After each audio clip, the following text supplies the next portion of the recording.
All America, all the time. Sit down, buckle up, and get ready for The Dan Bongino Show. Good morning and welcome to the Dan Bongino Show. It is not Dan Bongino, as you could tell, much to the chagrin and the dismay of Nicole Wallace. I know she has a huge crush on Dan. I don't know what that's all about. I don't know if she's going to comment on my shirt today. Not sure if this is Nicole Wallace approved.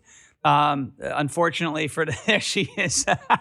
Unfortunately for Nicole and for everybody, right? Honestly, even for me, I'm going to have nothing to listen to later today. I listen to the Dan Bongino Show every day. I'm doing the show now, so I'm not going to be able to listen to it later. It's interesting. No, I'll be doing that. I will give myself at least a play on Apple Podcasts and Spotify. Make sure you go over to rumble.com/Bongino, hit the follow button as well. I know you guys have been stacking on thousands upon thousands upon thousands of new subscribers, new listeners all over the place, trending at the top of the charts. All the doomers were like, it's going to be a flop. And I was like, yes, that's not what's going to happen.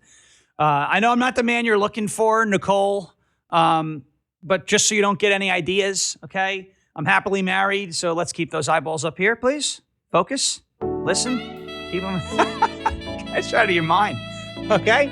Eyes up here.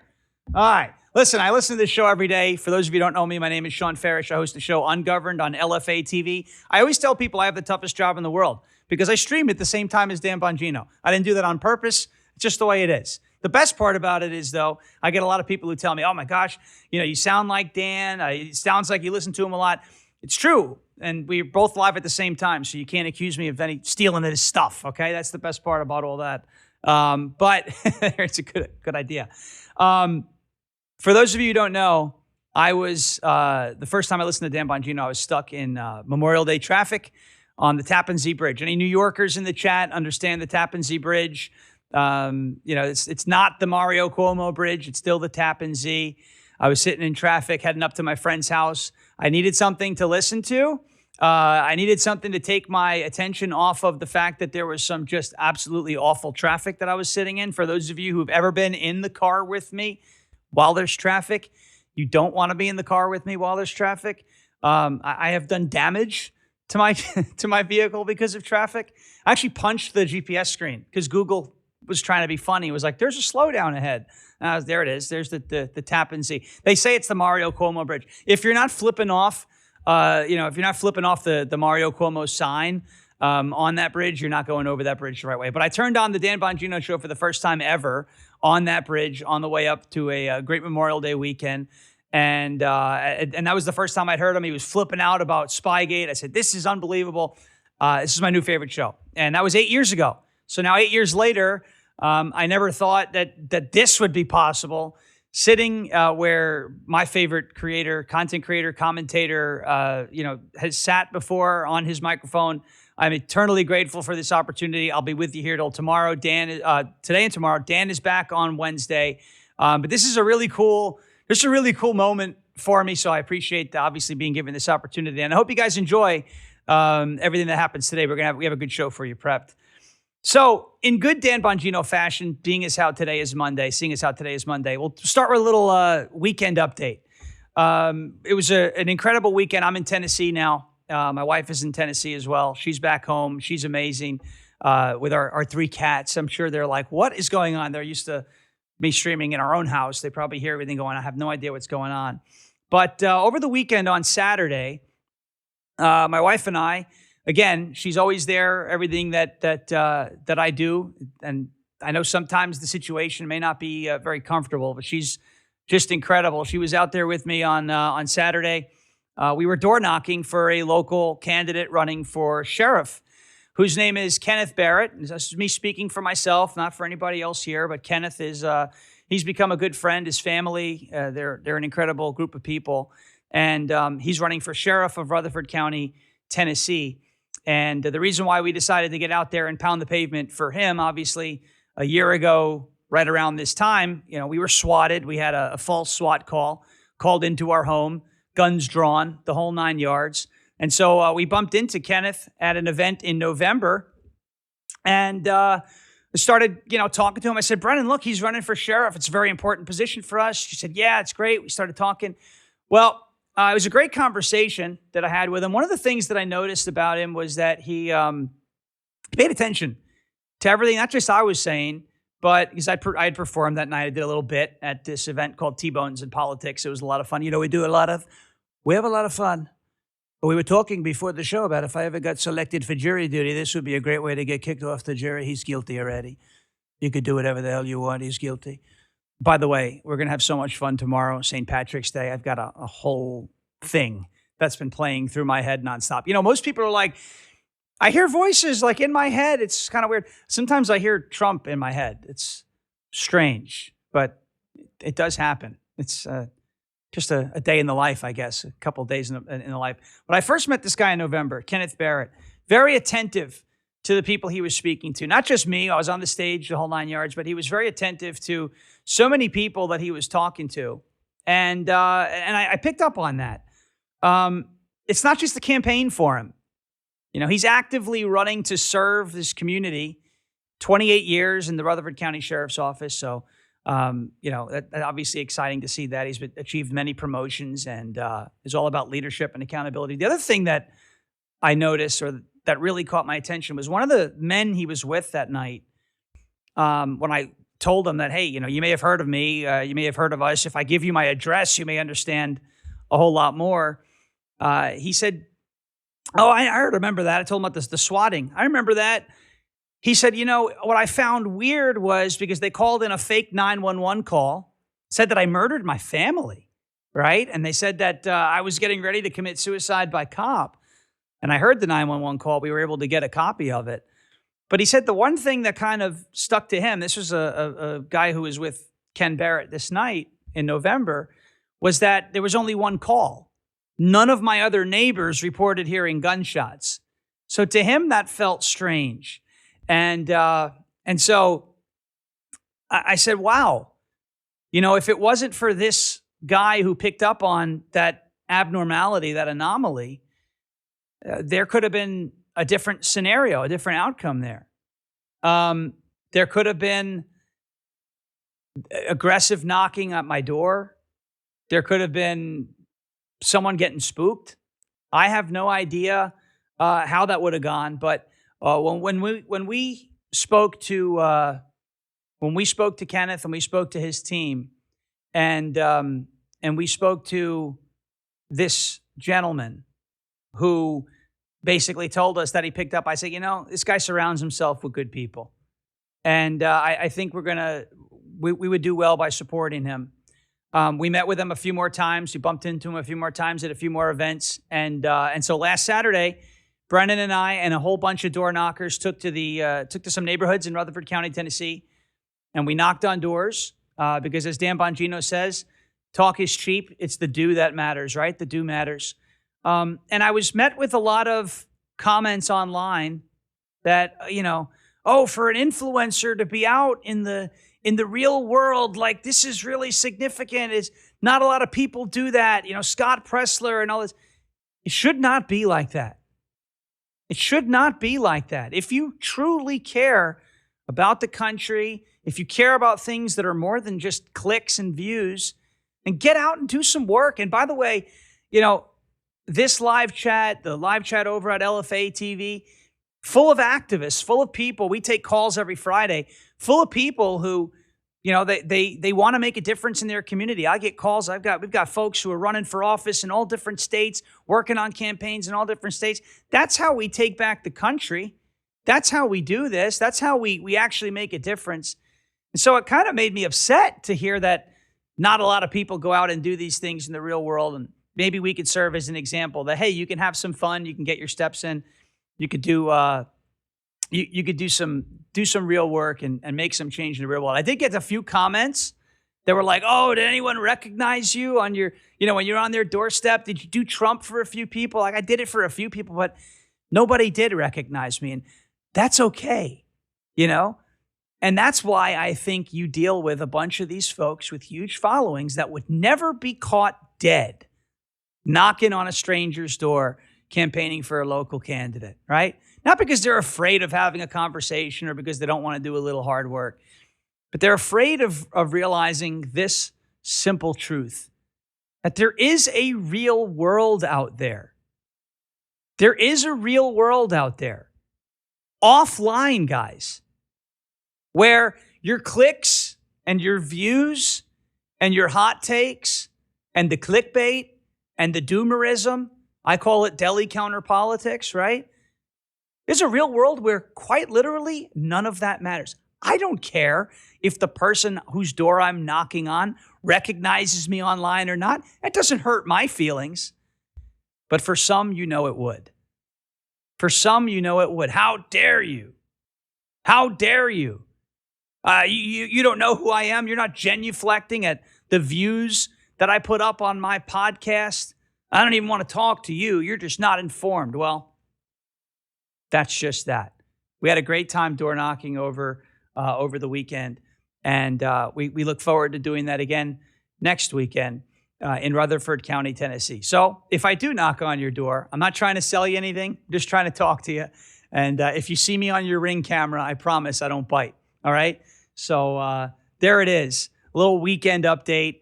My wife and I had so much fun up in Rutherford County, Tennessee, back in over the course of the weekend on Saturday. So it was a great time. We have a great show planned for you here. Before we do that, we'll take a very quick break. Get to a word from our friends over at American Financing. Quick question, folks. Have you looked at your credit card statement lately? You're working 40, 50 hours a week just to buy groceries and gas. These are things that you used to be able to afford, and the credit card companies are charging you over 20% interest for that privilege. Think about that. Over 20%. It is designed to keep you underwater. American Financing is doing something that they hate. They're actually helping people. They love helping people. Credit card companies, not so much. They have mortgage rates in the fives. They're showing homeowners how to take their hard-earned equity to wipe out that high-interest debt. The average savings, $800 a month. Watch this. You do that over 12 months, that's almost $10,000. And I'm not even good at math. Talk to a salary-based mortgage consultant. No upfront fees, no obligation to see how much you can save. And if you start today, you can delay 2 mortgage payments. That's America's home. They are America's home for home loans. American Financing. Give them a call at 888-994-7660. It's 888-994-7660. Or visit AmericanFinancing.net/Bongino. AmericanFinancing.net/Bongino. We thank you, American Financing. There you go. And we get the bell. We love the bell. Let's get started. The main theme of this show, folks. America has enemies, both foreign and domestic. And that's the truth. And that's the scariest part. We're fighting this battle on so many different fronts. And I want to start here. And I know a lot of people are immediately going to start getting mad. And I don't care. Because you know what? I'm going to get the right people mad when I say this. This whole Israel derangement syndrome is not Israel derangement syndrome at all. It is turning into America derangement syndrome. Now, I want to start. Let's go 30,000 feet, okay? 30,000 feet. If you are obsessed with Israel, i.e., everything that happens to you, you're stuck in traffic, you step on a Lego, your dog crapped on the rug, your steak came out and wasn't cooked properly. Maybe you bought a bag of expired, from the... Apparently, that's all Israel's fault. It can't be anyone else's fault. There's no such thing as there's my wife in the chat saying she wished she could have been there. We miss you too. There's no such thing as a coincidence anymore. If it rains, it wasn't actually rain. The Mossad must have hijacked a fire truck and sprayed the whole neighborhood. And if you don't believe that, you're serving up a Fed slop narrative, blah. It's just so tiring. But I have a question. I'm just asking questions, right? That's what they say. I'm just asking questions. They're not asking questions. They're making statements. Okay, that's the biggest problem. They're making statements. When they ask the question, like the question, when did you stop beating your wife? Well, you're making the accusation that you at one point beat your wife. There's no good way to answer that other than to just flip those people off and move on. But I'm just asking questions. How does obsessing over Israel 24 hours a day, 7 days a week, how does that make you America first? Because it seems like the first thing that you want to do is talk about another country. It doesn't sound like you're America first to me. It sounds like you're America second. You're Israel last, fine, whatever. But the very first thing you do is obsess over this country all day long. It's like, let's say in an alternate universe somewhere, right? That Bibi Netanyahu, the whole nation of Israel, was like, all right, you know what? All those people online are right. We shouldn't exist. Let's just, let's leave. Let's go. We'll dissolve the nation of Israel. We'll dissolve the state of Israel. We'll just go away. You guys would have nothing to do. Do you understand that? Nothing. You would have no purpose. You would just be like drifting in a sea of irrelevance, just listless, without that one country to obsess over all day long. It's literally your life's work. It is literally your whole life revolves around blaming everything on that one country. It's the first thing you talk about. How come I never, ever see any of these people who obsess over a foreign nation? How come I don't see them talking about passing the SAVE Act? The Save America Act, I'm sorry. The president gets very mad if you call it the SAVE Act. You have to call it the Save America Act. We're gonna do something. If you don't call it the Save America Act, we're going to treat you like the Ayatollah. And now there's more than one Ayatollah, and we keep bombing them. It's called whack-a-mole. We're whacking them. They pop up out of the hole, we whack them. Speak Truth, he's in our chat, right? He made a meme, and then somebody turned it into a video of Trump just with a huge hammer, just whack, whack. You know, he was called the Supreme Leader, Khomeini. I call him Khomeiniac. He was called the Supreme Leader. I call him the Supreme Loser because he died like a dog. Remember that press conference? He died like a dog. We took him out. No goats were harmed in the production of this operation. But you look at how come we don't hear anybody talking about these folks that are obsessed over a foreign country? None of them talk about the SAVE Act, the Save America Act. None of them. Doesn't matter. Why? Because Israel's not involved. So these people are actually really, they accuse everyone else of being Israel first. They're really Israel first because the first thing they talk about is Israel. It's annoying, isn't it? Right? You're like, I'm America first. Really? How come you don't talk about America ever? You only talk about Israel. It's very strange. It could be the Save America Act could be the most consequential legislation ever passed in our country. None of them have said a word about it. None of them. All they want to say is, oh, nothing's happening. It's not going to pass. You're wasting your time. Well, at least we're trying, right? I mean, you could have told us that we were wasting our time knocking on doors in Rutherford County over the weekend. But I think when our man wins the election, May 5th, right? Election day is May 5th. Early voting, April 15th, right? I think when we win, I don't think it's going to feel like a waste of time. But here's the deal. People are so obsessed with the relationship that our country has with Israel, and that's fine. You could scrutinize a relationship that we have with a foreign country. Nobody's telling you can't do that. I love this talking point. This is a talk about, we're not allowed to talk about. That's all you do is talk about it. What do you mean you're not allowed?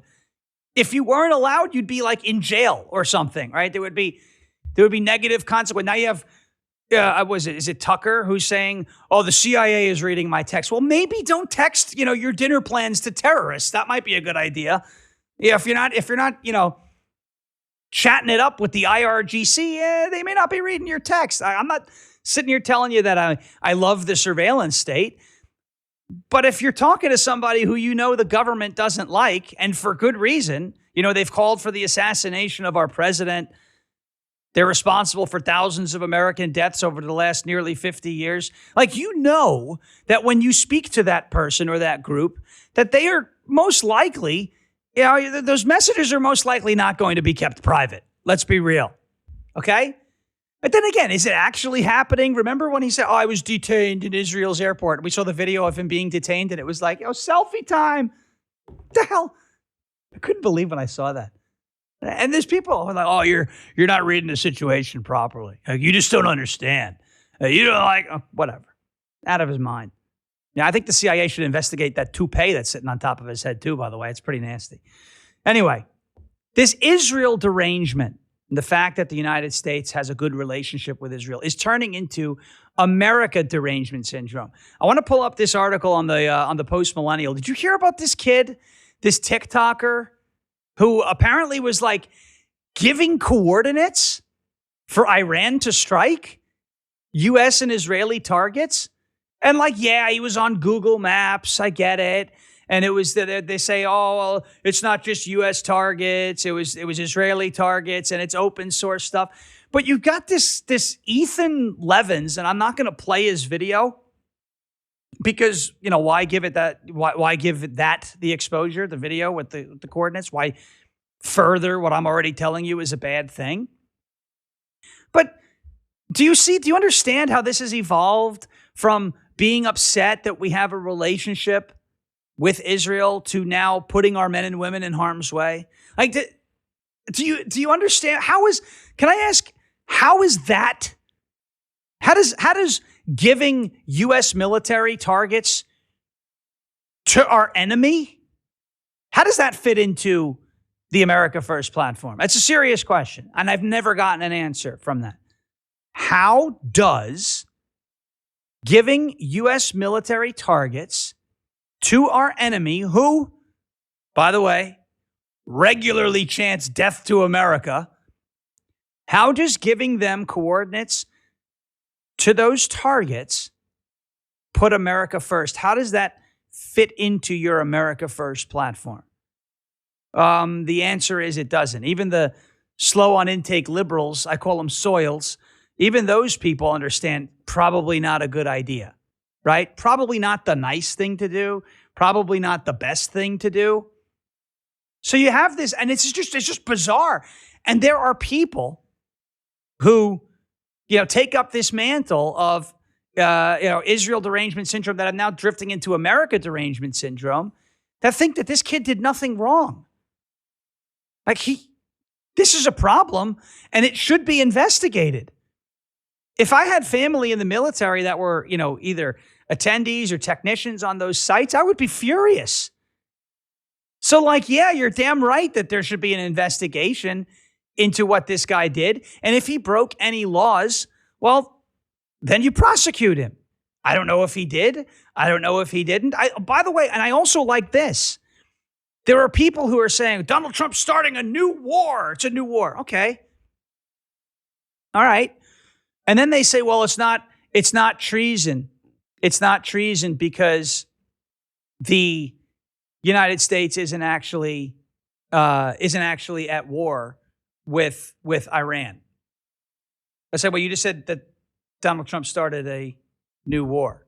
So if Donald Trump started a new war, then you're telling me that we're not actually at war because you don't want this kid to get in trouble. I don't know. I feel like you can't hold both positions at once. Enemies foreign and domestic. And some of the folks that are in our country domestically are helping the enemies that we have in foreign countries, like the IRGC, who regularly chant death to America. You know, I remember watching all these, Free Palestine people over the course of the last couple of years. My favorite group, by the way, was Queers for Palestine. I was like, if you go and try that over in Palestine, do you know what's going to happen? Unfortunately, you're probably going to get thrown off of a building. You say, no, they don't do that over. Yeah, they do. They really do. You go do a Queers for Palestine march over in Gaza. Tell me how long your head stays attached to your neck. Probably not a long time. That's really graphic. Don't talk like that. It's the truth. A lot of these people, it's like chickens for Chick-fil-A. It's out of control. Totally out of control. But this American TikToker who did this ought to be ashamed. And there are people online acting like he didn't do anything wrong. They all ought to be ashamed of themselves. But they're so deranged. They're so deranged by the relationship that the United States has with Israel that they have now taken up the mantle of, because the United States is carrying out a joint military operation with Israel, everything about that operation is wrong, and the United States is wrong, and basically go Iran. That's where we're at. And it's exactly what the mainstream media has done as well. And it's interesting because Dan has pointed this out for a long time, that you have the Doomer class, you have what I call them, the IDS, Israel deranged class, and the left-wing media, and they're all using the same talking points, and they're all doing the same things, and they're all seemingly on the same side here. That's why, the comment about it being infighting, right? Stop infighting. Oh, I'm not on the same team as a lot of these people who think the Death to America people are the good guys, and the nation of Israel is the bad guys. And I'm not saying that the nation of Israel is perfect. I've got my issues. I'm not a big fan of Bibi Netanyahu. He doesn't. Do I have to be the fan of a prime minister of another country? Not really.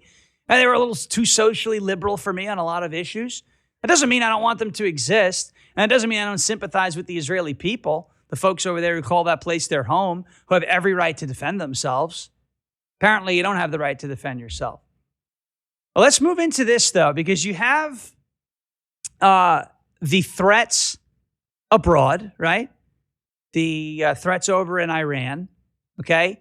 The IRGC, the Strait of Hormuz, the U.S. military installations in the region. You have those Gulf states who are like, don't you shoot your missiles over here, right? It was like, it reminds me of that scene from Independence Day, Will Smith, where he's flying. He's in his, his F-16, and he got the aliens behind him, and they shot the state. Don't you shoot that green shit at me, right? It was like, that's what these other nations in the Gulf region are doing. They're like, don't you shoot your missiles over here. Like, we're not the problem, okay? But you also have, because of, the operation, and it's not just because of the operation, right? Epic Fury has nothing to do with the fact that the people, the regime in Iran hate us. They were chanting death to America before we launched Operation Epic Fury. But you now have these threats that are starting to realize themselves here in our own country. Okay? In Michigan, last week, there was a disturbing story about a man who drove his SUV into a synagogue, right? Again, there are a bunch of people on the internet who think this is a good thing because if you're doing something to attack Jews, you're taking up some cause that is somehow righteous. Every time you go down that road, it doesn't usually end in a good place. I would say maybe we don't want to go down that road again. But let's roll with this one here. There's a story on the Post-Millennial. This Michigan driver who drove his SUV into a synagogue had a brother who was a commander of Hezbollah, right? The terrorist extremist group out of Lebanon that is backed by, who are they backed by? Are they backed by Israel? No. Are they backed by Russia? Russia? No. Are they backed by, it's Iran. Yeah, that's right. They're backed by the Iranians, the radical Islamic regime. That's who they're backed by. That's right. Of course, so you have a driver who's got a Middle Eastern name, Ahmed or some sort of thing like that, driving his vehicle into a synagogue, looking to hurt people, without a doubt, looking to hurt people. His brother is a commander in the Hezbollah Iranian-backed terror proxy group in the Middle East, and you got people saying, "Well, we don't know the motive." Okay, so it was just a mostly peaceful car accident, mostly peaceful. Actually, nobody died in this incident, which is good, thank God. But that motive unclear. Motive unclear. Well, you may not be able to determine the motive, but I think I can. The brother is in Hezbollah. The guy is upset about Israel's airstrikes and apparently thought trying to kill people in Michigan was going to solve the problem. You're a very specific type, very, very specific type of people. All right. But here's the best part, okay? Because I say this all the time, the media is not your friend. Again, enemies, foreign and domestic. The mainstream media here They're your domestic enemies. And I'm not encouraging violence for anybody. He wants to do violence. He wants there to be. No, I'm not a violent guy. I don't want there to be violence, but I do want to bring awareness to what's going on here. The media domestically is making it look like actual domestic terrorists are nice people. And they've done this before, right? Remember the Washington Post? Austere religious scholar Abu Bakr al-Baghdadi passes away. Dies. Look at this, Washington Post. Abu Bakr al-Baghdadi, austere religious scholar at helm of Islamic State, dies at 48. You can't make this up. Here you go. Washington Post, Khomeini, as a man with an easy smile and the love of poetry. I forgot about this one. That was a good one. Yeah, he's got an easy smile. You know, he's just your friend you'd go on to have a beer with. And he loves poetry. To be or not to be. I got along well with William Shakespeare, tremendous guy. I called him Bill. He was a tremendous person. You know, to leave your head on or to not leave your head on, right? We'll see what happens. It's unbelievable. Also got along well with Dr. Seuss. Do you know Dr. Seuss? He's a tremendous person. I said to him, sir, we will not eat green eggs and ham, sir. We will not eat them, Lindsey Graham. We will not eat them in South Carolina or with the virus that came from China. We will not eat them with Mitch McConnell or the North American land whale known as Rosie O'Donnell. We will not eat green eggs and ham. We will not eat them, Lindsey Graham. I got along well with a lot of these people. I love poetry, too. The difference between me and Khomeini is I'm still here and he's not. He died like a dog.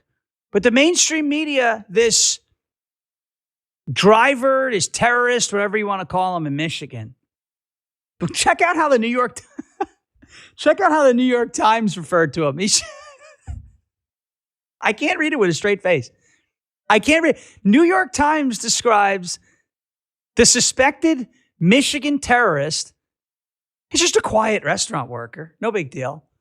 Yeah, he's just the kind of guy who'll bring out your steak. He's cleaning your table. He's pouring your drink. He's just a restaurant worker. He's just like you and me. He's just a normal guy. Nothing to see here. Brothers in as a commander for Hezbollah, terrorist organization. No worries. Stop picking on the guy. These people, they're out of their minds. And I feel like now they kind of show it. Dan says the show your ass theory.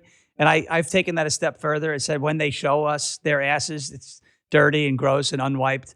And people are like, that's not cool. Like, don't talk like that. I'm like, I'm poking fun at them. Okay. But this is where we are with the mainstream media. You saw that from the Washington Post with austere religious scholar. You saw the way they talked about Khomeini. Oh, he had a nice smile. You see the way they're talking about this guy who tried to kill people in a synagogue in Michigan. I mean, he didn't know that there was nobody there or that he wasn't going to be able to actually hurt anybody. Just a quiet restaurant worker. Kind of reminds me of what, remember 2020? Fiery, but mostly peaceful. As the AutoZone behind the guy was like completely engulfed in flames. Here's another good one, by the way. This is from over the summer. One of my all-time favorites from the mainstream media. Remember when Los Angeles was on fire, right? And there was like all the Antifa riots in the street. People were throwing things at ICE vehicles. The National Guard was deployed and riots were declared and everything. And the media was like, no. It's not a riot. It's not a riot. It's a protest. It's mostly peaceful. And then there was this gem from a local ABC affiliate who described the activity in the street. It's just a bunch of people having fun. Let's roll that one. This is one of my all-time favorites. It could turn very volatile if you move law enforcement in there in the wrong way and turn what is just a bunch of people having fun watching cars burn into a massive confrontation and altercation between officers and demonstrators. I have nothing to say. It's just a bunch of people having fun watching cars burn. All right. Let's take it step by step here. So you don't want to deploy law enforcement because it's just a bunch of people having fun watching cars burn. Okay.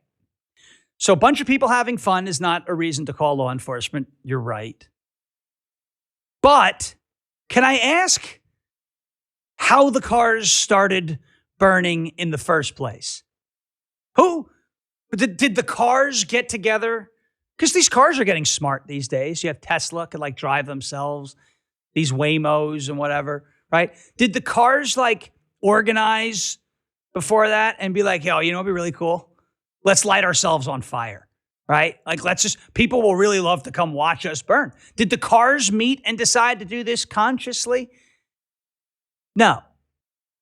Who lit the cars on fire? Guy on ABC. Who did it? Someone answer that question for me. If it's just a bunch of people having fun watching, like they're at a bonfire. It's like you're at your friend's house. There's a big bonfire and you're having fun. You throwing stuff in there or whatever. You know, I turned fire green once. Did you know that? Disclaimer, like don't try this at home, even though I always do it.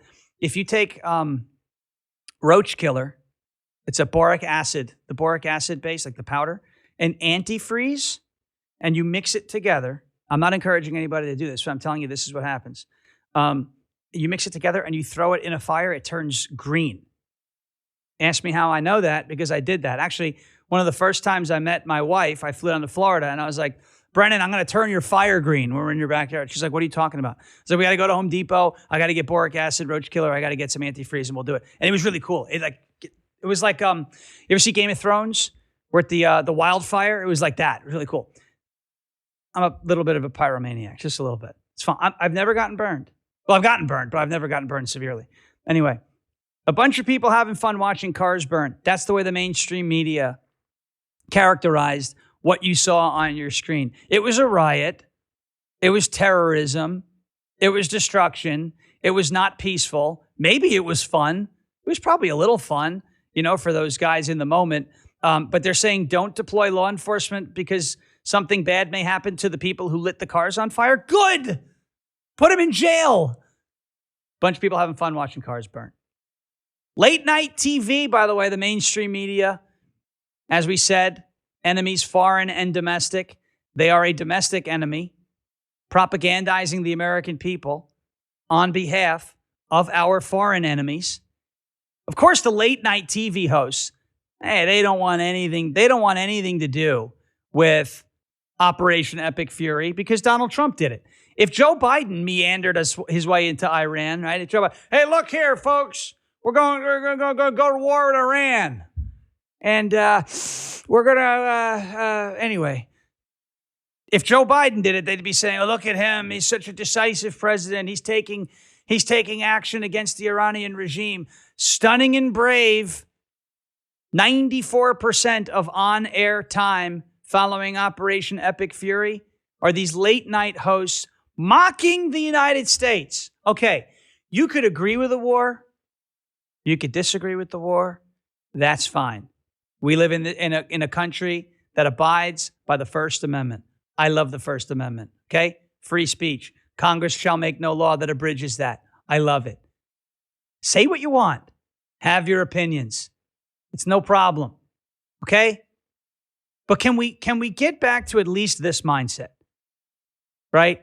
The September 12th, 2001 mindset, right? The day after 9/11, where we may not know, we may not agree on what the next steps are going to be. We may not agree on what the best path forward is going to be. But can we please agree that we love our country?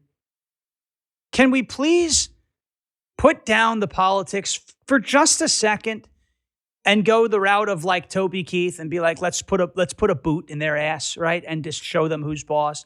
Like, is it too much to ask? Is it? And apparently it is.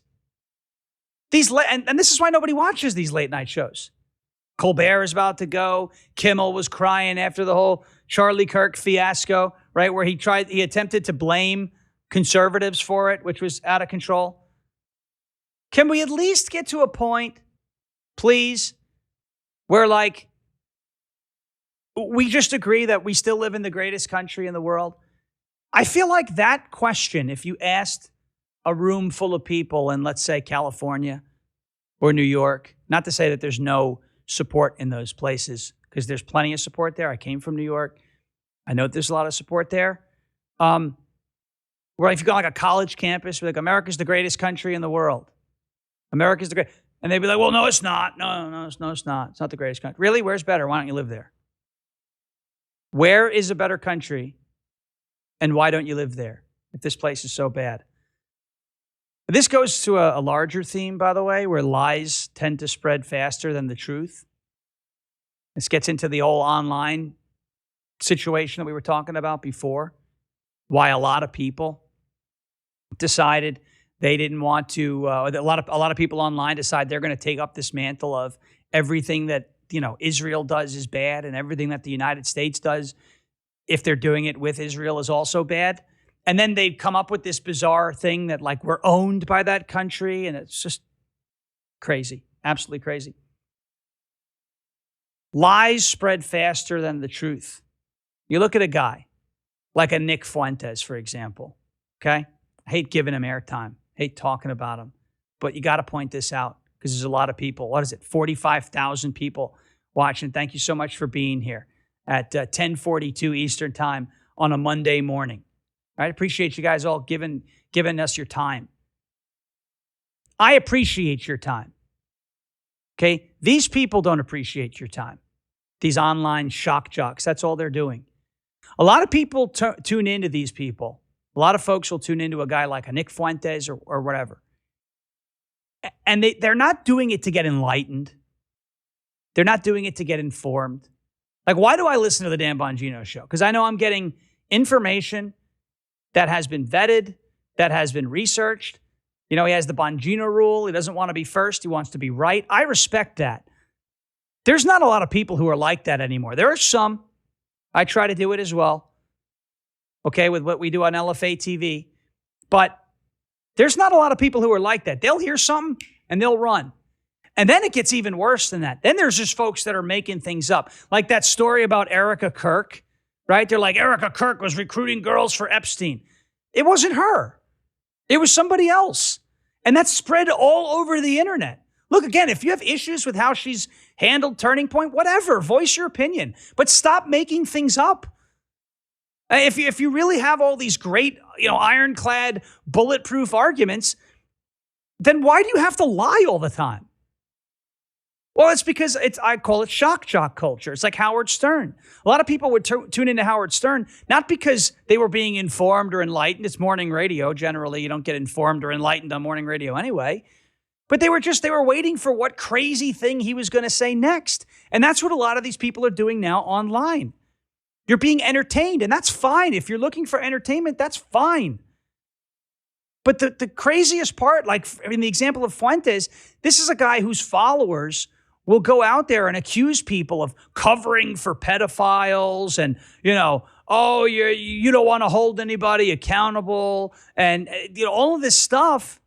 Meanwhile, Nick himself on a live stream, his own words said that Jeffrey Epstein wasn't actually a pedophile because 14 and 15-year-old girls are sexually mature.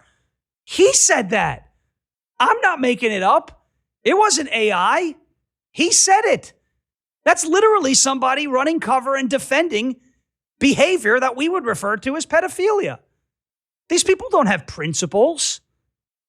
They're not standing, I'm America first. I want to put our country first. But I talk about Israel all day long before I talk about anything going on in America. It's like in Kentucky, Thomas Massey. I take heat from his people online too. Remember the big, beautiful bill, and he was raising all the concerns about the spending levels in the big, beautiful bill. Fine. But do you understand that in May of 2023, and you could look this up, I'm not making it up, I don't do that. Do you understand that in May of 2023, Thomas Massey was the deciding vote in the House Rules Committee on something called, ironically, the Fiscal Responsibility Act, which suspended the debt ceiling under Joe Biden until the end of his term. Did you know that he was the deciding vote? Oh, you didn't know that he was the deciding vote? Yeah, the House Rules Committee voted 7-6 to advance that piece of legislation to a full vote in the House. He voted for it.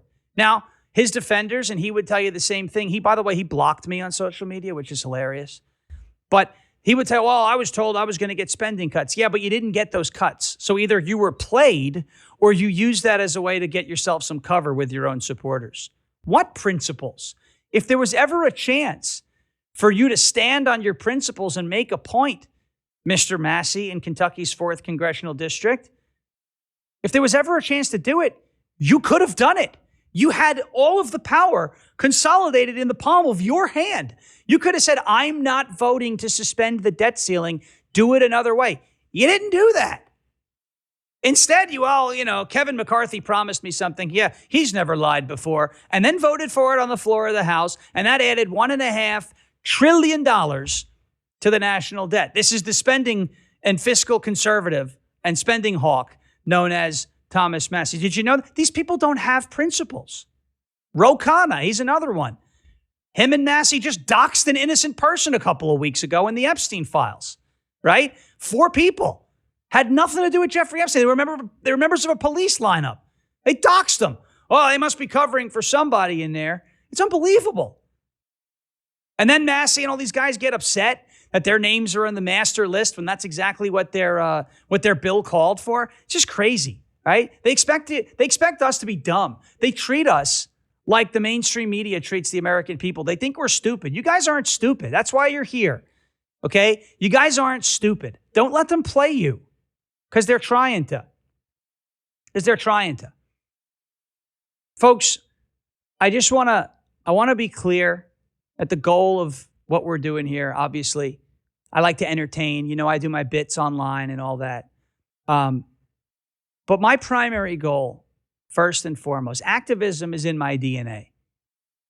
All right? Back in 2020, when Andrew Cuomo's boot was on our neck in New York, that was it. Okay, yeah, I was on the Tappan Zee Bridge in 2018 listening to Dan. He's talking about how he was an activist and how he ran for office and knocked on doors and grinded his way to the top. It's an inspiring story and did so with integrity. But it's the activism thing that really, I've always wanted to do. I don't care if I'm the best or the top or the most views or we have the most people at our things. I just want to win. I just want to make a difference, a positive difference.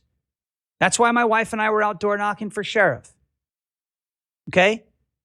And I saw so many comments online. This is the way we all have to do this. If you understand, if everybody just does, Dan and I talked about this last week. If everybody just does 10 houses each, just to your neighborhood, we probably would never lose elections ever again.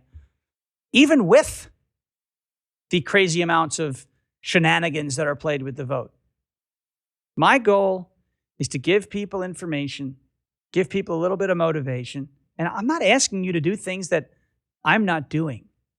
That's the difference between what you're going to get here and what you'll get somewhere else. I say go out and door knock for candidates, and what did we do? We went out and door knocked for candidates. And now there's going to be people, oh, you just did that so you could say you did it. Well, at least I did it. That's not why we did it. We did it because we believe in the candidate. I want to win.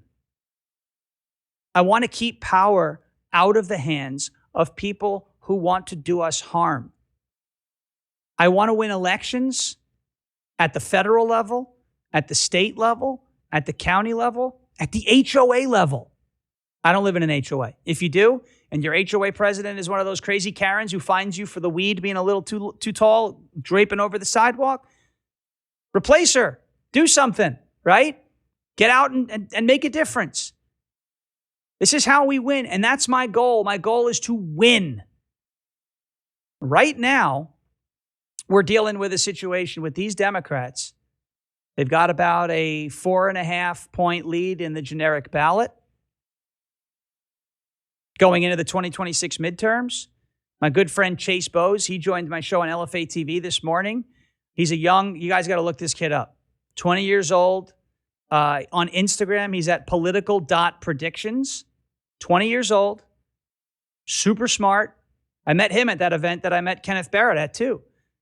He has a 98% accuracy rate predicting political races.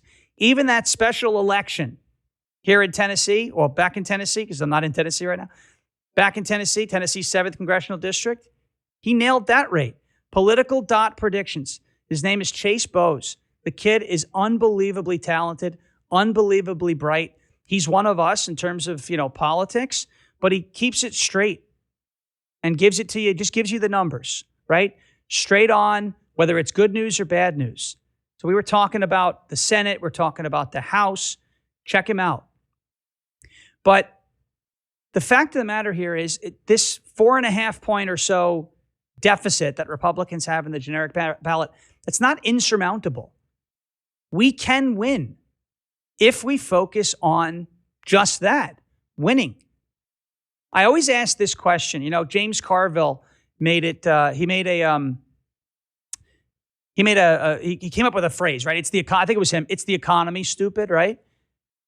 Well, I kind of took that and turned it on its head a little bit. I say it's your community, stupid.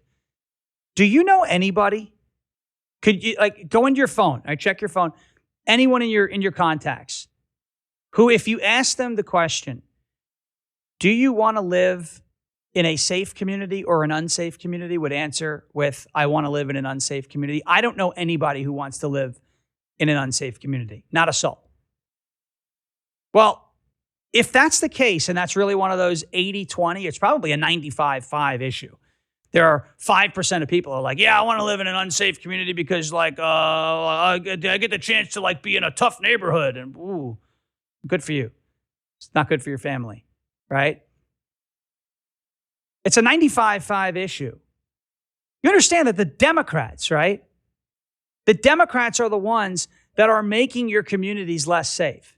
Whether it's them at this point advocating for illegal aliens, sex offenders, and drug dealers, and gang members, and foreign terrorists, etc., to remain in your neighborhood, or it's them leaving the Department of Homeland Security unfunded. I just flew down here. Luckily, didn't have any problems. But you're seeing this all over the place on the media, social media, these lines, because TSA agents aren't getting paid, so they're getting new jobs. And by the way, this is going to have downstream effects. When this shutdown ends, you're still going to have problems because a bunch of TSA agents took new jobs. Not that they're just going to come back. They're gone. Hundreds of them. They are leaving the Department of Homeland Security unfunded. And I think it's starting to have an impact on maybe some more folks in the center, maybe some more folks, in the middle, and especially some folks on the left. It's having a bad impact on them. Let's go back to the Schumer siesta, right? Remember the first shutdown with the sombrero memes, which were hilarious? Where the Democrats and the left-wing media acted like they couldn't do basic math. How many votes do you need to pass that legislation in the Senate? Right now, you need 60. There are 53 Republicans plus John Fetterman, who, sometimes votes with us, sometimes he doesn't. So you needed 6 more Democrats to join. Republicans were all voting in favor of passing it. The Democrats were the ones holding it back and withholding the government funding and shutting the government down back in the summer and in the early fall of 2025 during the Schumer siesta. The same thing is happening here at the Department of Homeland Security with this funding bill. It's the Democrats that are leaving it unfunded. Republicans are all voting to fund the Department of Homeland Security. The Democrats are not doing it because ICE hurt their widow feelings. Oh, they're deporting all of our friends and all of our voters and all of these people who we imported over the last 4 years. Well, boo freaking who? They're not supposed to be here. Let's do another practical example. This is a pretty easy example. You have a house, an apartment, wherever the place is that you sleep, okay? Whatever it might be. When you go to bed at night, do you just throw your front door wide open? Anybody who could walk in, animals, people, bugs, whatever it might be. Do you leave it open or do you lock it? Because I lock our door. There's people who are out for us too. So we have to take extra precautions, especially after what happened last year. But for these people who don't want to get rid of these illegal aliens, they have no legal right to be in our country. Period. No legal right. Just like somebody, if they decided to say, well, I'm not a home invader, I'm not an intruder, I'm not a burglar, I'm just an undocumented resident of your house. No, you're not. You're not supposed to be here. You're trespassing. Get out. You would go. Nancy Pelosi will call the cops, right? Nancy Pelosi. If you show up to Nancy Pelosi's house, as somebody did to her husband, they would call the police because you're not legally supposed to be there, and you have no legal right to be there. So the Democrats are, A, hypocrites on that one, because you're not going to see them putting up any of these people in their home. But B, look at the Department of Homeland. You have an elevated terror risk in this country, right? With this, the rumor of sleeper cells, drones, these attacks. You've seen 4 radical Islamic-inspired attacks since Epic Fury began. The Austin shooting, the New York City nail bomber, the situation up in Michigan, and that situation in Virginia at Old Dominion University. And you have the Democrat Party saying, Homeland Security is not important. Well, I think the tide is starting to turn there. The lines at the airport are inconveniencing people, which is the least of our problems. But there are threats in this country. There are attacks in this country. And maybe these attacks weren't planned, but they're being planned now because the Department of Homeland Security is currently not funded. And the mainstream media is actually starting now to push back on some of these Democrats, which is interesting. So we've got NBC, we've got CNN, and we've got CBS, all starting to push back on some of these Senate Democrats about the fact that Homeland Security has been unfunded for about a month. Let's start with Kristen Welker on with Pencil Neck. He's a pencil neck. It's an engineering miracle. That big watermelon head held up by a teeny tiny pencil neck. Do you guys know I left a voicemail on his, when he was in Congress? I left him a voicemail like that. He got censured. I forgot what it was for. I think it was because he lied about the Russia stuff and the impeachment hoax. And I said, you got shifty, you got censured. But I recorded myself doing it because I didn't need him running to the mainstream media being like, Donald Trump is bullying me. Oh my gosh, it was so. But YouTube loved that. And everywhere loved that. Let's go to Kristen Welker with Shifty Schiff. Remember when Dan used to scream Shifty, by the way? Hey, yo, Shifty! Remember that? It's one of my favorites. Let's go to Kristen Welker and Adam Schiff. This was on NBC over the weekend, talking about the DHS funding. DHS not being funded for a month now. Just this week, we saw terror attacks in West Bloomfield, Michigan, in Norfolk, Virginia. This morning, the CEOs of the nation's major airlines and cargo carriers have written a letter to Congress calling for them to end the shutdown, talking about the importance of American security in the airways. Is it responsible for Democrats to hold up DHS funding with the threat of terror attacks looming during this conflict? No, Kristen, as you know, we offered vote after vote, resolution after resolution, even as recently as this week, to reopen those agencies, to fund them, and the Republicans voted it down. So Adam Schiff is saying the Republicans voted down the funding bill that Republicans voted in favor of. And interesting, though, that he's being pressed. So if you read between the lines here, you kind of read the tea leaves, you say, okay, so the mainstream media is pressing Adam Schiff on why the Department of Homeland Security is currently not funded. And he's attempting to blame Republicans like none of you guys and gals in the chat and any of you folks who are listening on Apple Podcasts and Spotify all over the place and all over the world, or really, in our country especially. They act like you guys can't count to 60. It's insulting. It's incredibly insulting. Here we go. Let's go to CNN. Remember Spartacus? Cory Booker? He's got a slight case of atrophoia. You guys know what atrophoia is? One eye looking at you, one eye looking for you, right? Letitia James has that problem too. That was Jason King, who's in our chat. He was the first person to tell me that one. That was a good one. We call her Sasquatch, by the way. But Jake Tapper, Cory Booker, Spartacus. Remember he did that like fake filibuster over the summer? And his suit was definitely too tight. One of the buttons there, you could hear it screaming from the video. It was like, oh! It looked like it was going to, like a deadly weapon. Jake Tapper pushing and pressing Cory Booker on the same DHS funding issue. Isn't it time for Democrats to reopen and refund DHS? So first of all, Democrats have tried multiple times to try to get TSA, CISA, the Coast Guard funded. Republicans have refused time and time again to fund. Yeah, they want the whole agency funded. They want the whole agency. Yeah, they want the whole agency. Do you guys admit? Did you guys hear him admit it? Yeah, they want the whole agency. We don't. We don't want the whole agency funded. Yeah, he listed all the things, TSA and Coast Guard and all that. The only thing he didn't list was ICE. ICE is already funded primarily. Most of their funding is already locked in place through the big, beautiful bill.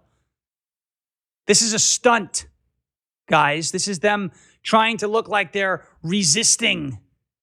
There he is. Look at that suit. That button is holding on for dear life.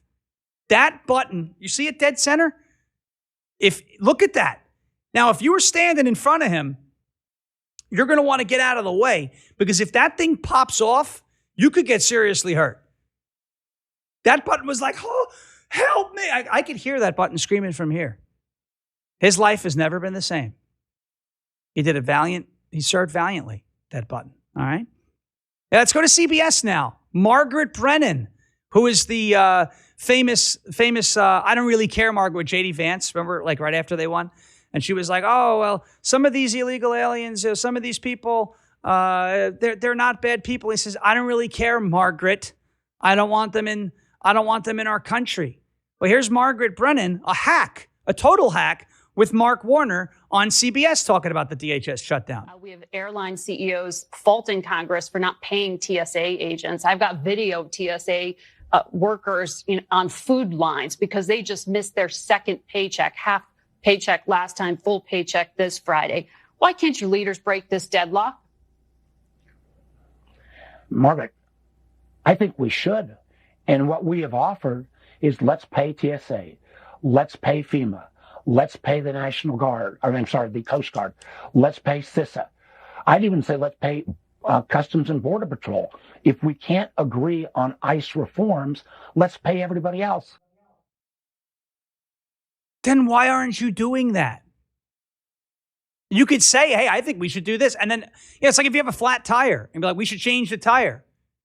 Well, no, we can't change the tire. Well, you just said we should. I know. Why'd you say we should change the tire? Because the tire's flat. Okay. So then change the tire. No, we don't want to do that because Republicans want to do. What? So there it is. So the talking points are out now. The Democrats are trying to fund everything but ICE. Not true. Even Tapper, who's not our friend, was like, yeah, they want to fund the whole agency. And Booker was like, yeah, they want to fund the whole agency. Meaning the Democrats don't want to fund the whole agency. It's insane.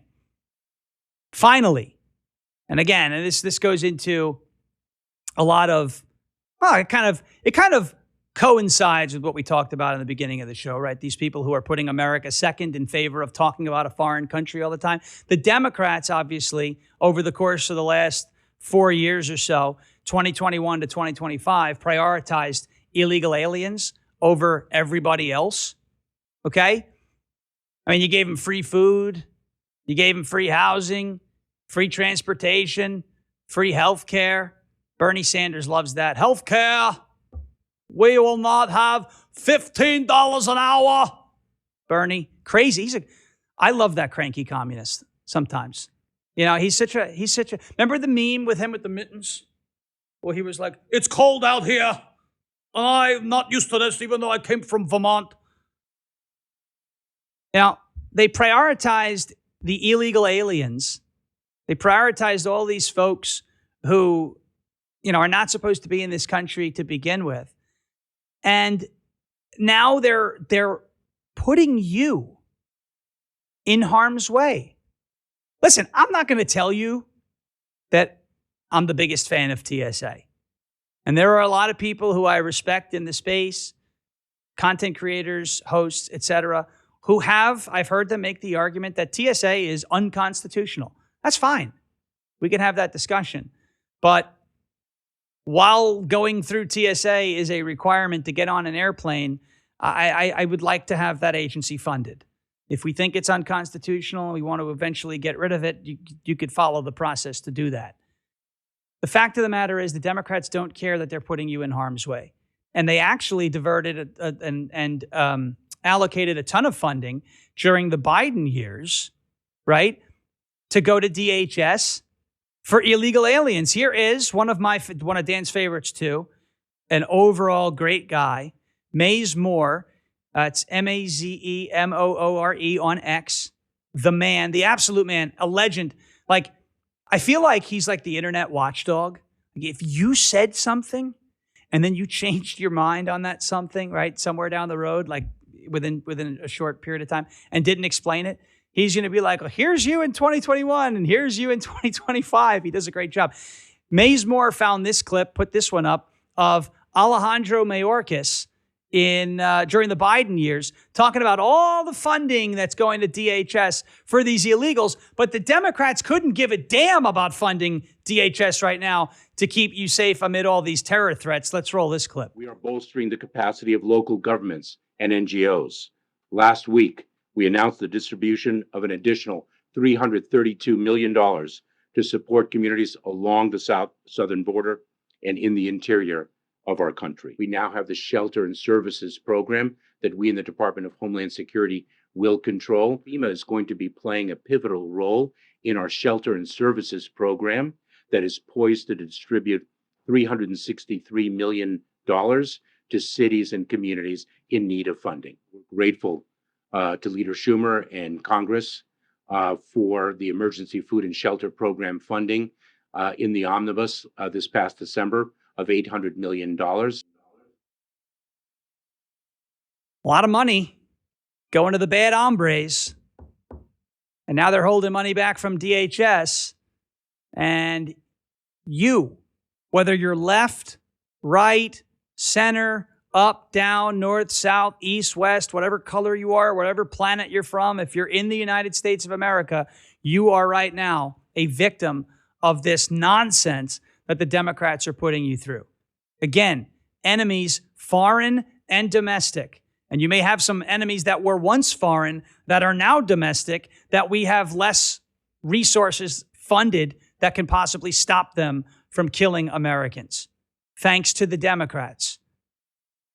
Now, the problem is not enough people know about that.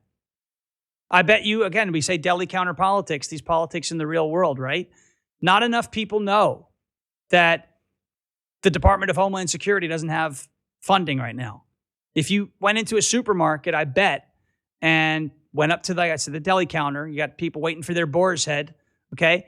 And you ask the man, the woman, whoever it is, right, at the, online with you, hey, did you hear the Department of Homeland Security doesn't have funding? They'd be like, what? No, I didn't know that. Folks, educate people. Educate your friends. Educate your family members. You don't have to do a hard sell, okay? You don't have to have them commit to voting for Republicans in the midterm on the spot. They just need to be armed with information. Real, verifiable information. Facts. The Department of Homeland Security is currently not funded. These people in the airports are going without paychecks. That's not fair to them.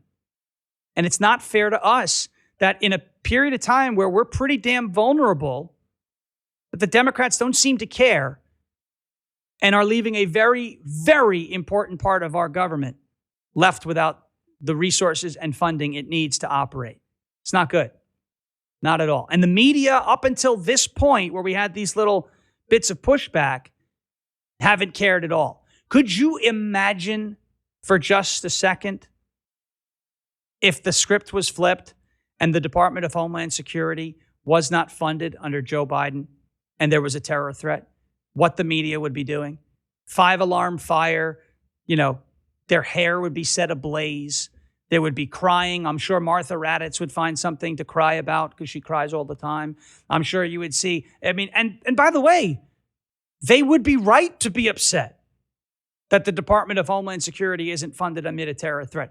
They're not upset now because it hurts their friends. It's just a group of people who I just can't stand. I say we don't hate them enough. Hate's a bad word. I'm not encouraging people to be violent, but please be a part of the growing movement of people who are shutting these clowns off and not giving them the eyeballs that they need, the mainstream media. Speaking of the media, which we've been talking about just about this entire time, and enemies, foreign and domestic. You guys ever heard of this group called Antifa? I think we've all heard of them. Now, according to, Gerald Nadler, who pooped himself, I think, once or twice, It was very interesting, right? I mean, that little waddle that he did off the stage that one time, there's no other explanation other than something was happening that wasn't supposed to be happening on the backside of Uranus, okay? I mean, that's just, it's embarrassing. But Gerald Nadler, he called Antifa a myth. Joe Biden called it just an idea on the debate stage. Remember that? Antifa is just an idea. It's not a group. It's not an organization. It's just an idea. I no more think of myself as being as old as I am than fly. Here's Nadler. Look at this. I mean, look at this little waddle. And you got spitting Nancy Pelosi up there. She can't keep her teeth in her mouth. But you look at Nadler. Look at that. I mean, who walks like that? I have something coming out. It's not a situation you want to be in. Thankfully, I've never been in that situation. I know getting old is tough. Maybe that's what happened, but it's interesting. But Nadler, Antifa's a myth. Biden, Antifa's not real. It's an idea, not an organization. Well, 9 members of the idea, this is on Breitbart, were just convicted of providing material support to terrorists. A Texas jury, we love Texas. Everything's bigger in Texas. It's a tremendous place. A Texas jury just crushed Antifa. The ICE facility ambush that took place in July of 2025, 9 guilty verdicts. The federal jury in Texas returned a guilty verdict on all 9 defendants, all of them, charged in the July 2025 attack, which, by the way, featured an officer being shot in the neck. He survived. Thank God he survived. But I thought this was just an idea. I thought this wasn't an organization. They only have like matching uniforms and matching signs, and they all coordinate what they're going to wear, and they all happen to show up at the same time at the same place all the time. And there's usually some guy with a drum, which I don't understand. Like, I don't know what they're trying to do. If they're trying to LARP as like Revolutionary War, like the Patriot, where they drum and they walk in step with the beat. I'm not sure what the deal is with the drum. But they seem to be remarkably coordinated for them to not be an organization. Anyone else find that weird? I find that weird. But it's funny. So 9 Antifa terrorists who the leader of this group distributed weapons to this group. Okay, they were convicted on these terrorism charges because the administration has classified Antifa as a domestic terrorist organization. And I think some of it has been, and you can correct me if I'm wrong, but some of the activity surrounding Antifa, the financial activity and otherwise, some of those funders and folks aligned with them around the world have been designated as FTOs, foreign terrorist organizations, which obviously now gives the Department of Justice and a lot of these prosecutors a little bit more ammunition and a little bit more standing when they go after these people. 9 of them have been found guilty. This is the first time ever that these Antifa terrorists have been found guilty with terror charges. And then here's the Washington Post. The Texas jury convicts protesters. Protesters? They shot an officer in the neck. Protesters? Oh, they charged a bunch of protesters with plotting an Antifa attack. There was an attack. They shot a guy. They caused damage to a bunch of the property out there. What do you mean protesters? It's like the New York Times did it too. Protesters accused of Antifa ties. Accused. Convicted. It's in your own freaking headline. It says, found guilty of support for terrorism. Yes, that's terrorism. Waging war against law enforcement is terrorism. And I will tell you firsthand that Antifa is a bunch of terrorists. Now, before I do that, because you see this, I want to roll this clip from Tom Elliott. It's a bunch of people, mainstream media and otherwise, saying that Antifa isn't a real thing. It's the boogeyman. It's the monster under your bed. It's the monster in your closet. It's Sully from Monsters, Inc., right? He's coming out of your closet to scare you, but it's not actually real. There's no real monsters. this bunch of people saying it's not real. Then how did these 9 people who are Antifa members get convicted? Let's roll this Tom Elliott clip. No Antifa. This is an entirely imaginary organization. There is not an Antifa. Like, I don't even know what Antifa is. There is no group. It's not even like far-right groups like the Proud Boys and Oath Keepers. Compared to right-wing extremists, Antifa-linked violence is rare and limited. It isn't an organization. It is in many ways mythology. It's not like the Proud Boys or the Oath Keepers, sort of defined terrorist organizations with leadership that leads violence. It's not a highly organized movement. It's a moniker. It's not a unified group like the Proud Boys are. Things like Antifa are things that are thought up. It's all in this guise of going after Antifa, which is nothing. There's no organization called Antifa. Nobody's a member of Antifa because it doesn't exist. They are just declaring into existence something that doesn't exist. There is no Antifa organization, so maybe that's good for social media, but it really is non-existent. They exist on the... There's no organization. It's not real. There's a guy, I am Antifa, getting arrested. But it's not real. Yeah, look at that. I'm Antifa. It says it on his shirt. It's not real, though. Don't worry about it. Nothing to see here.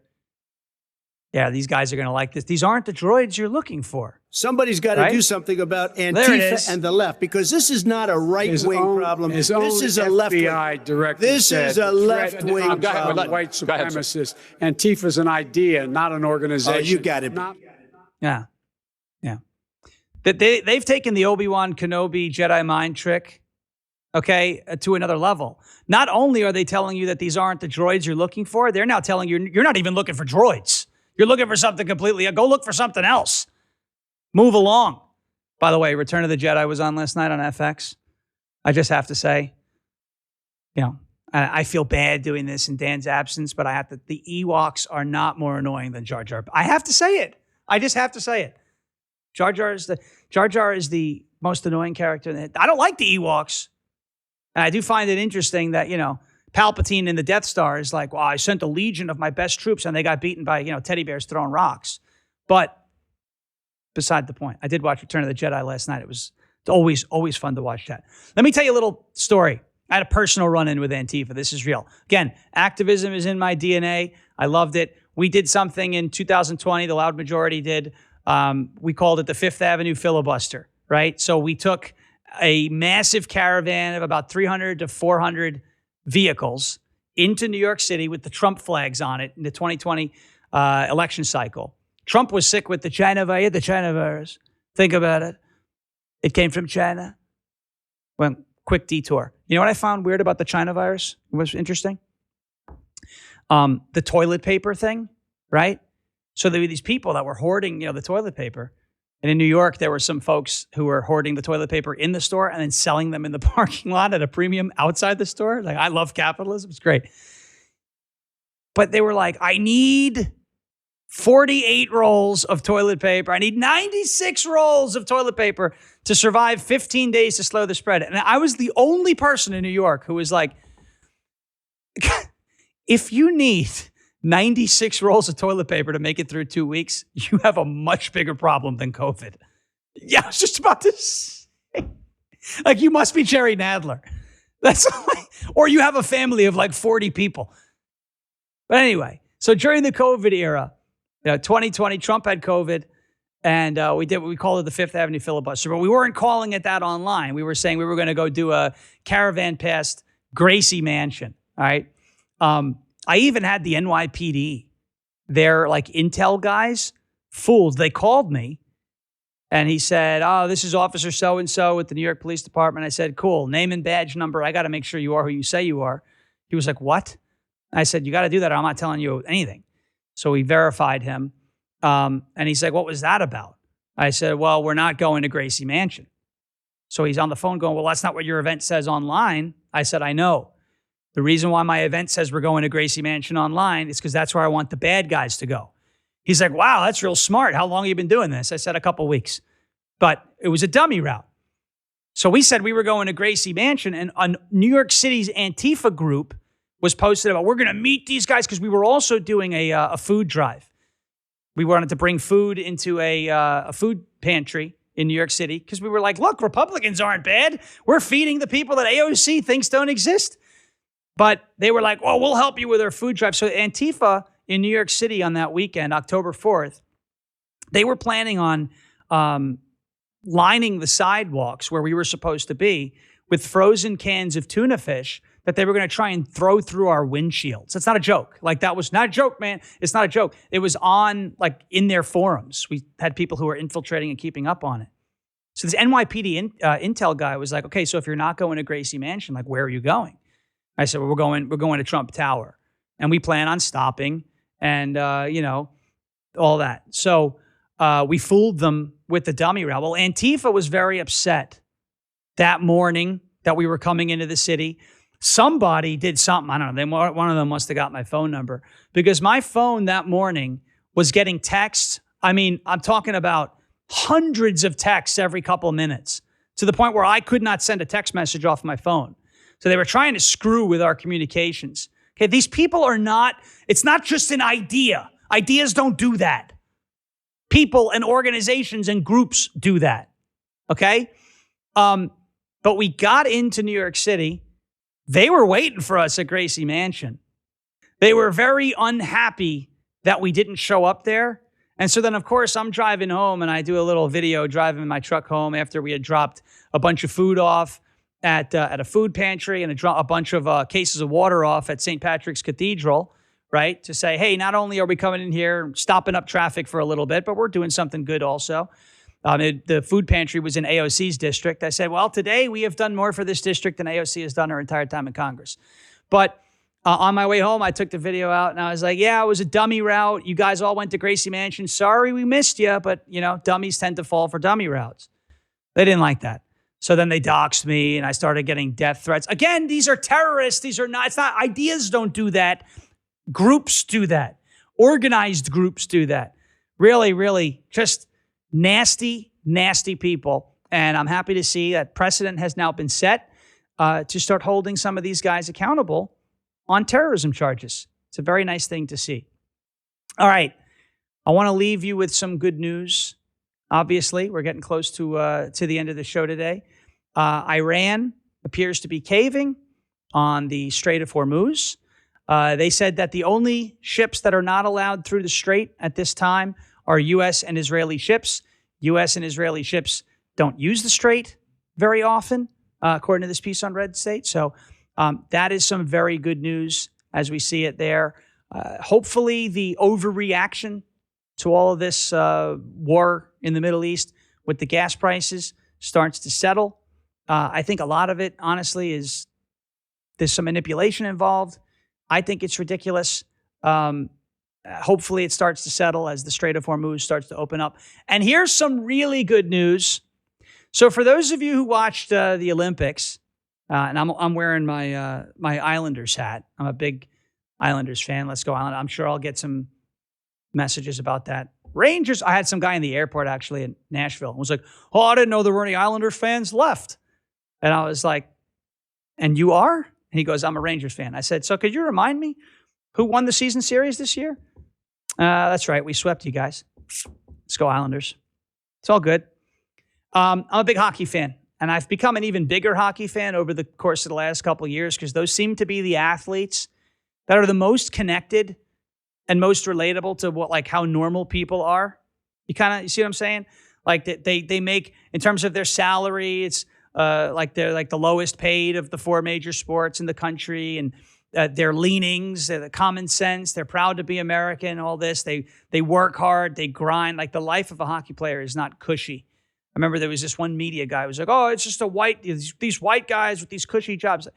The dude who won the game for the U.S., Jack Hughes, he lost his teeth in the game.